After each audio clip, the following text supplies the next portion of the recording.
কোনো ব্যক্তি আপনার ক্ষতি করার চেষ্টা করছে, আপনাকে হয়রানি করার চেষ্টা করছে, শারীরিক মানসিকভাবে নির্যাতন করার চেষ্টা করছে, আছে এরকম দুষ্ট প্রবৃত্তি মানুষ, এরকম যদি মনে হয় তো আপনি একটি দোয়া সবসময় পড়বেন।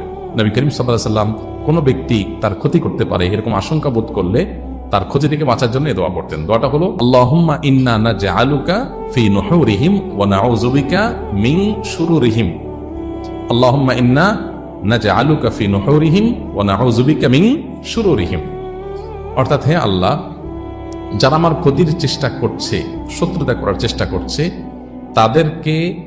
তাদেরকে উপযুক্ত শাস্তি দিয়ে দমন করার জন্য, তাদেরকে শেষ করার জন্য আমি আপনার কাছে দায়িত্ব অর্পণ করলাম। আপনি মেহেরবানি করে আমার হয়ে আপনি তাদেরকে উপযুক্ত শাস্তি দিন, তাদের থামিয়ে দিন, তাদেরকে দমন করুন, তাদের শেষ করুন। নাউযু বিকা মিন শুরুরিহিম, এবং আল্লাহ তাদের ক্ষয়ক্ষতি থেকে আমি আপনার আশ্রয় চাই, আপনি আমাকে রক্ষা করেন।